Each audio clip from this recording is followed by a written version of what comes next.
তাবলিগ জামাতের এত একটা সুনাম ছিল যে ডান কানে আজান দেওয়া হয়, বাম কানে একামত দেওয়া হয়, এটা বন্ধ করতে হবে। এই তাবলিগ জামাতকে ধ্বংস করছে। আজকে গুরুত্বপূর্ণ প্রশ্নটা হলো, এই যে আমরা চলমান একটা প্রেক্ষাপটে আমরা অবস্থান করতেছি তাবলিগ জামাত ইস্যু নিয়ে, এই ইস্যুটা কতদিন থেকে শুরু হয়েছে, বিভাজনটা কতদিন থেকে শুরু হয়েছে এবং এর ইতিহাসটা কি জন্য আজকে এই তাবলিগ জামাতটা বিভক্ত রূপ ধারণ করেছে, সঠিক ইতিহাসটা আমরা আপনার কাছ থেকে জানতে চাচ্ছি আপনার মাধ্যমে। আলহামদুলিল্লাহ, হযরত একটি গুরুত্বপূর্ণ প্রশ্ন করেছেন, যে প্রশ্নটি অনেকের কাছেই অজানা।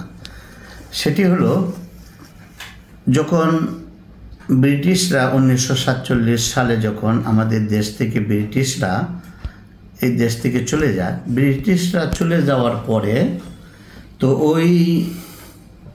ওই দেশ থেকে তিনারা এই পাক ভারতবর্ষ, তখন এই ভারত, ভারত, পাকিস্তান, বাংলাদেশ, এটা একই ছিল, যেটা এক কথায় পাক ভারতবর্ষ বলা হতো।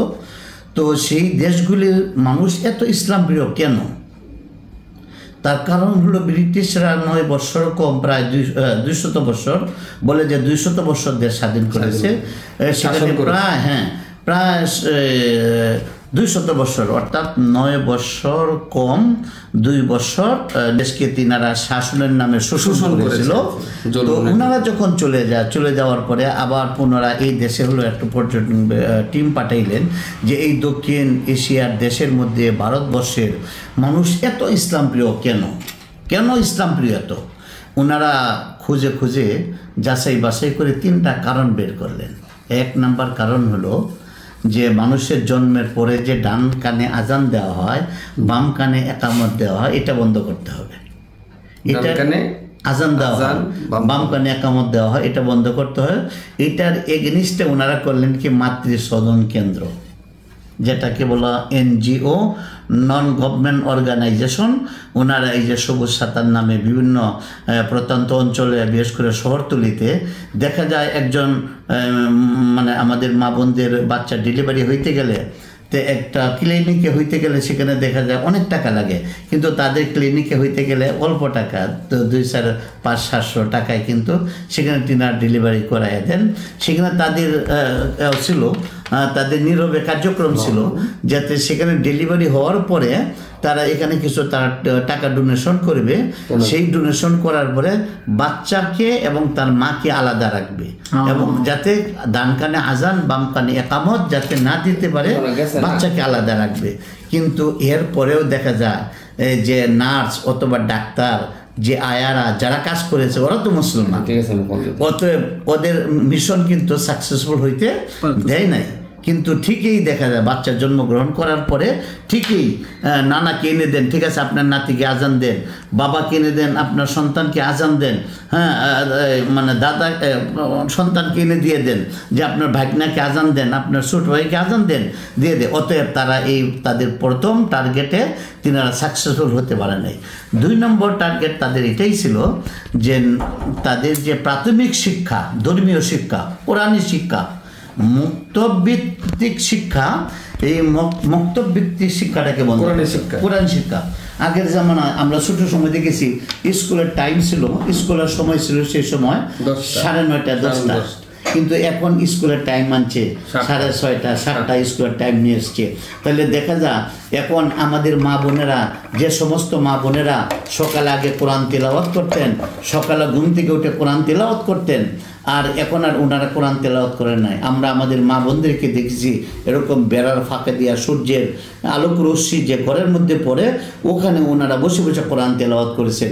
এবং প্রত্যেক বাচ্চা বাধ্যতামূলক ছিল প্রাথমিক শিক্ষালয়ে, অর্থাৎ মসজিদে ওনারা বাচ্চাদেরকে পাঠিয়ে দেন, সেখানে যায় বাচ্চা পড়াশোনা করতো। অতএব ওনারা এটার এগেনিস্টে কিন্ডার গার্ডেন ওনারা করলেন, যাতে বাচ্চা ওখানে না পড়তে পারে, সরাসরি স্কুলে যাবে। অতএব এটা হলো তাদের দ্বিতীয় নাম্বার মিশন ছিল। তো এই দেশের আমাদের মরহুম হাফিজুর রহমতুল্লাহ আলাইহি, উনি 68,000 গ্রামে 68,000 মক্তব এবং বাংলার আপম তাওহীদের জনতা এখন তাদের বাচ্চাকে ঠিকই কোরআনের শিক্ষায় তাদেরকে শিক্ষিত করতেছে। অতএব দ্বিতীয় মিশনেও ওনারা সাকসেসফুল হইতে পারে নাই। তৃতীয় মিশন ওনাদের ছিল আল ইখতিলাফু ফিত তামরিন, নানান ধরনের অনুশীলনের মধ্যে ইখতিলাফ সৃষ্টি করা, নানান ধরনের, যেমন এই তাবলীগের মধ্যে যেরকম আহলে কোরআন, আহলে হাদিস, আহলুল্লাহ, আহলে রাসূল, আহলে হাদিস, এবং এই যে বর্তমান মৌলানা সাদ সাহেবকে ওনারা ব্যবহার করে এখানে হলো তারা ব্যবহার করে মানুষের মধ্যে একটা বিভাজন সৃষ্টি করে ইসলাম থেকে মানুষদেরকে দূরে সরিয়ে নেওয়ার জন্য নানান ধরনের চক্রান্তে তিনারা মেতে উঠেছেন। অতএব এটাও তাদের জন্য এটাও একটা চক্রান্ত।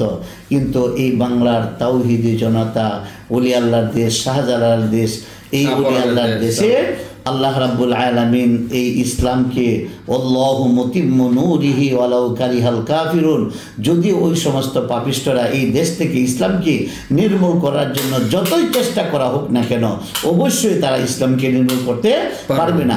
অতএব আমি মৌলানা সাদ সাহেবের অনুসারীদেরকে আমরা বলবো যে আপনারা অবশ্যই অবশ্যই অবশ্যই তওবা করুন, ফিরে আসুন। অতএব মৌলানা সাদ সাহেবের এই বিভ্রান্তিকর জাহান্নামমুখী আকীদা পোষণ করে লালন করে নবীর তরিকা আপনারা কবরে যেতে পারবেন না। অতএব আপনারা ইহজগতেও ক্ষতিগ্রস্ত হবেন, মানুষের কাছে লানতের অভিশাপের পাত্র হবেন। অতএব পরকালে তো আপনাদের জন্য অনন্তকালের জন্য আমি মনে করব আল্লাহ রাব্বুল আলামিন আপনাদের জন্য শাস্তির ব্যবস্থা করবে। অতএব আসুন আমরা ইহুদি নাসারাদের চক্রান্তে আমরা তাদের জালে আবদ্ধ না হয়ে আমরা ইসলাম দিয়ে আমাদের জীবনটাকে সাজাই। তাবলিগ জামাতটা আমি আপনার দোয়া আল্লাহর রহমতে অনেক দেশে গিয়েছি, আমি অনেক দেশে আল্লাহ আমাকে নেওয়াইছে। সেই দেশগুলির মধ্যে যেরকম সিঙ্গাপুরের মতো দেশ, সেই দেশে যাওয়ার পরে খালি জিজ্ঞেস করছে ইউ তাবলিগ, আমি বললাম তাবলিগ, গো গো। তাবলিগ বলার সাথে সাথে কোনো ইমিগ্রেশন নাই, পাসপোর্ট চেক আপ নাই, কোনো কিছুই নাই, দিয়েছে মাল এগুলি ওজন করে নাই, এমনি দিয়ে দিয়েছে গো গো। তাবলিগ জামাতের এত একটা সুনাম ছিল, কিন্তু সেই তাবলিগ জামাতকে মৌলানা সাদ সাহেবের কিছু ভ্রান্ত আকীদা পোষণকারী লালনকারী কিছু বিভ্রান্তিকর লোকজন এই তাবলিগ জামাতকে ধ্বংস করছে। আমরা তাদের কাছে অত্যন্ত বিনয়ের সাথে তাদেরকে আহ্বান করব, আসুন ভাইয়েরা আমরা সকলেই মিলে আগের তাবলিগ জামাত মৌলানা ইলিয়াস সাহেব রহমতুল্লাহি আলাইহি সেই রেখে যাওয়া তাবলিগ, সেই নীতিমালা 6 উসুলের ভিত্তিতে ইস্তেগফার করে তওবা করে আমরা সকলেই একসাথে হয়ে সেই তাবলিগের কাজটা আমরা করে যাই। আপনারা আমাদের ভাই, আপনারা জাহান্নামে যান সেটা আমরা কখন আমরা কামনা করি নাই, আমরা করবও না। অতএব আমরা নিজেদের মধ্যে এই কন্ট্রাডিকশন, ইখতিলাফ, মারামারি, কোনো ধরনের বৈষম্যতা আমরা রাখতে চাই না। আপনাদের সকলের কাছে অত্যন্ত বিনয়ের সাথে আমরা অনুরোধ করব আপনারা এসুন আমরা সকলেই মিলে তাবলিগ জামাত আগের মতনই আমরা চালায় নেই। আল্লাহ পাক তৌফিক দান করুন। তাবলিগ জামাতের এত একটা সুনাম ছিল, কিন্তু সেই তাবলিগ জামাতকে মৌলানা সাদ সাহেবের কিছু ভ্রান্ত আকীদা পোষণকারী লালনকারী কিছু বিভ্রান্তিকর লোকজন এবং বাংলার আপাম তাওহীদের জনতা এখন তাদের বাচ্চাকে ঠিকই কোরআনের শিক্ষায় তাদেরকে শিক্ষিত করতেছে। অতএব দ্বিতীয় মিশনেও ওনারা সাকসেসফুল হইতে পারে নাই। তৃতীয় মিশন ওনাদের ছিল আল ইখতিলাফু ফিত তামরিন, নানান ধরনের অনুশীলনের মধ্যে ইখতিলাফ সৃষ্টি করা, নানান ধরনের, যেমন এই তাবলীগের মধ্যে যেরকম আহলে কোরআন, আহলে হাদিস, আহলুল্লাহ, আহলে রাসূল, আহলে হাদিস, এবং এই যে বর্তমান মৌলানা সাদ সাহেবকে ওনারা ব্যবহার করে এখানে হলো তারা ব্যবহার করে মানুষের মধ্যে একটা বিভাজন সৃষ্টি করে ইসলাম থেকে মানুষদেরকে দূরে সরিয়ে নেওয়ার জন্য নানান ধরনের চক্রান্তে তিনারা মেতে উঠেছেন। অতএব এটাও তাদের জন্য এটাও একটা চক্রান্ত। কিন্তু এই বাংলার তাওহীদি জনতা, ওলি আল্লাহর দেশ, শাহজালাল দেশ, এই ওলি আল্লাহর দেশে আল্লাহ রাব্বুল আলামিন এই ইসলামকে আল্লাহু মুতিম্মু নূরিহি ওয়ালাউ কারিহাল কাফিরুন। যদি ওই সমস্ত পাপিষ্ঠরা এই দেশ থেকে ইসলামকে নির্মূল করার জন্য যতই চেষ্টা করা হোক না কেন, অবশ্যই তারা ইসলামকে নির্মূল করতে পারবে না। অতএব আমি মৌলানা সাহেবের অনুসারীদেরকে আমরা বলবো যে আপনারা অবশ্যই অবশ্যই অবশ্যই তওবা করুন, ফিরে এসুন।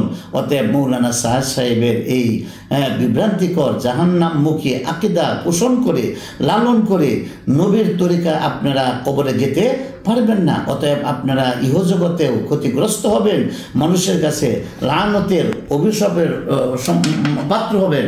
অতএব পরকালে তো আপনাদের জন্য অনন্তকালের জন্য আমি মনে করব আল্লাহ রাব্বুল আলামিন আপনাদের জন্য শাস্তির ব্যবস্থা করবে।